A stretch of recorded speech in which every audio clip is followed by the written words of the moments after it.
The nuclear industry actually has a very long history of secrecy. It was created out of decreation, out of violence, splitting apart creation, messing with creation, creating elements that have no business on this planet.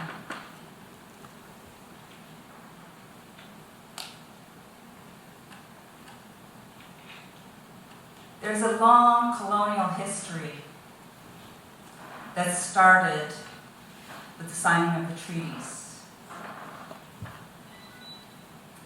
And there was an agreement made during the signing of the treaties.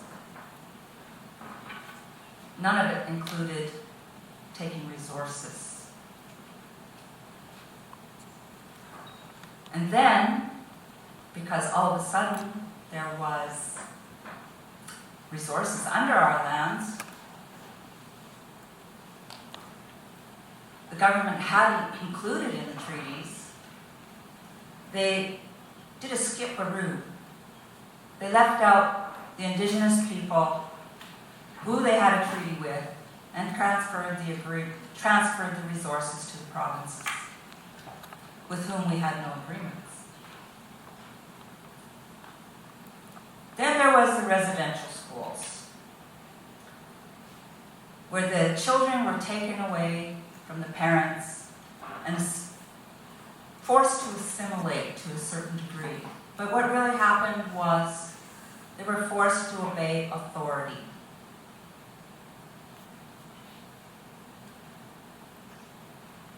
Now we come to modern day.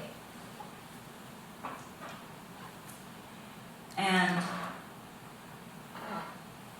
these resources, these companies, come to our communities after they've started the work. Mr. Fern spoke about the Athabasca Basin. There are 2,700 plus mineral claims in the basin. That is all of the Dene territory is under mineral claims. Everywhere you look in the Athabasca Basin, there is exploration going on. There are roads being built. He spoke of sustainability.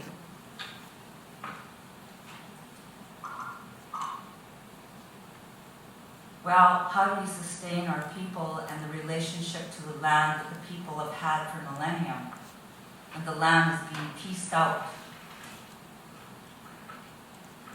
How do you do that?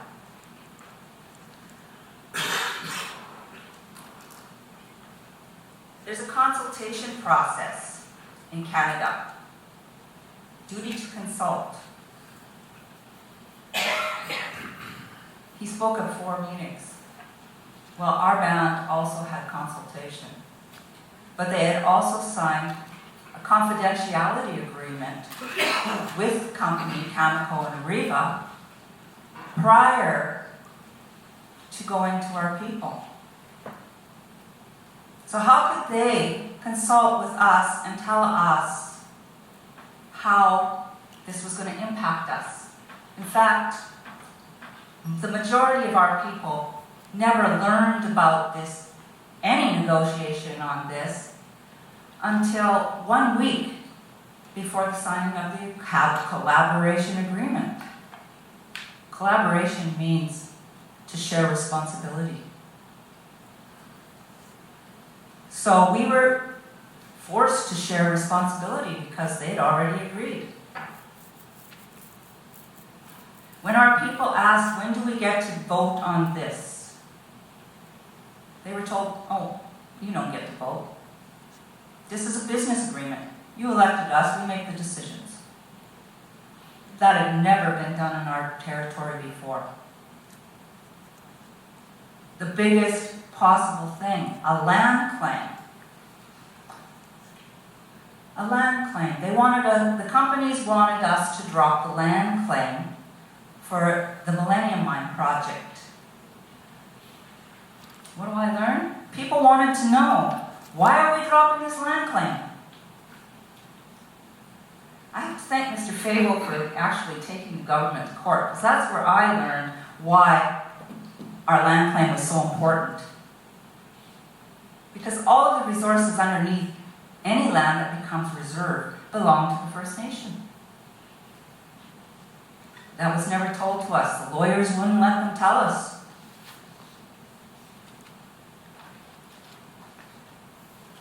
So these agreements and these responsibilities become ours now. These mining companies, they come and now they're taking the parents away from the children. I used to be an educator. Could tell the day that the parent was going to come home from the mine because the whole dynamics of the family changed.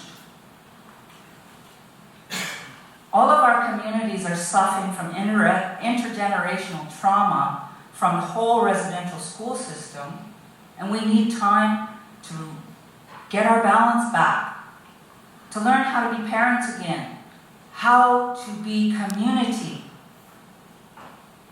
But we are under such pressure with all of these mining things going on that our communities are stressed to the max. I feel really bad for the elders. Because the one thing they keep saying,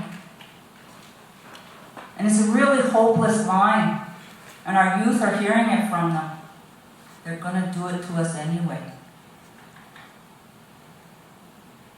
So where's our choice? The uranium industry 30, 40 years ago came in and promised economic prosperity. Well, most of our communities still have just a gas station and a little maybe grocery store with, as you say, the prices are exorbitant. So the people have depended on the land.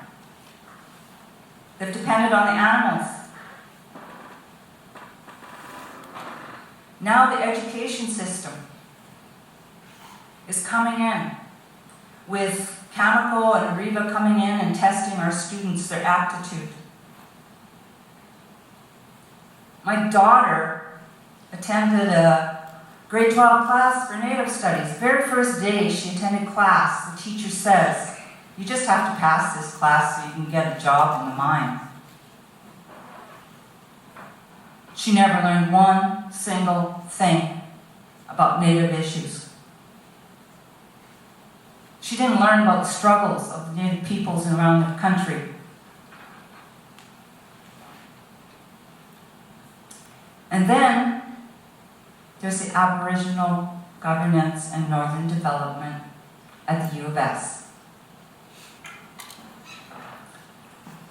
where our youngest, brightest minds, the ones that get beyond the poor Native Studies classes in our schools, the youngest, brightest minds come, and they're going to get groomed to be the next generation of leaders in corporate governance. One thing we know about business, and from our experience with these companies, is that they're always in a rush. Hurry up, we gotta make this decision. Time is money. Well, a lot of really poor decisions are made in a rush, as you can see by the state of things in our country. More and more land is being contaminated. I've been reading up on some of the experiments that go on at the university, which Chemical calls our laboratories. Experiments that show that some of the smallest parts of our life cycle in our ecosystems are being impacted and changed by the contamination from radiation. and from other heavy metals involved in the uranium mining. For 30 years, this has been going on. This is getting into our food systems. It's changing how our lives will be, our genetics will be. But you know what? They didn't tell us that 30 years ago.